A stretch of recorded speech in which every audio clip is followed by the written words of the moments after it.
اور اب یہ جانیے کمانڈر بلوچستان کو لیفٹیننٹ جنرل راحت نسیم احمد کی بلوچستان کے مختلف یونیورسٹیوں کے طلباء و طالبات کے ساتھ خصوصی نشست ہوئی۔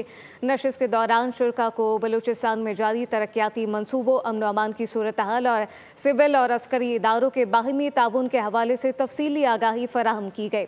کور کمانڈر بلوچستان نے شرکاء کے سوالات کے مدلل اور مفصل جوابات دیے، جن پر شرکاء نے اطمینان کا اظہار کیا۔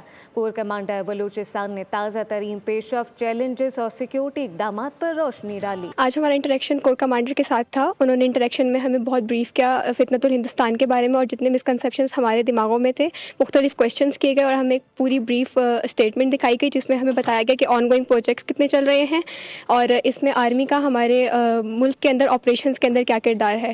تو میں بےحد مشکور ہوں کہ ہمارے جو ڈاؤٹس تھے ان کو کلیئر کیا گیا اور ہمارے بہت سے مسکنسیپشنز کو دور کیا گیا۔ آج ہمارا کور کمانڈر کے ساتھ انٹریکشن تھا۔ ملٹری کی جو انوالومنٹ ہے بلوچستان میں اور جو وہ رول پلے کر رہی ہے بلوچستان کی سیکیورٹی اور ڈفرینٹ ڈائمینشنز کے لیے، اس کے لیے پبلک انٹرسٹ کو بھی سنا گیا اور پبلک کو بتایا گیا سب کے بارے میں۔ آج کا جو ہمارا سیشن رہا ہے کور کمانڈر بلوچستان کے ساتھ بڑا انفارمیٹو، پولیٹیکل ایشوز ہیں یا یوتھ ایشوز ہیں، باقی جو سوشل ایشوز ہیں، اس حوالے سے بھی ہماری انٹریکشن رہا ہے۔ اس طرح کے جو انفارمیٹو سیشنز ہیں، انٹریکشنز ہیں، وہ بھی ہمارے جو بلوچستان کے یوتھ ہیں ان کے ساتھ رکھیں اور یوتھ کو سبسکرائب کریں اور بیل دبائیں تاکہ کوئی خبر رہ نہ جائے۔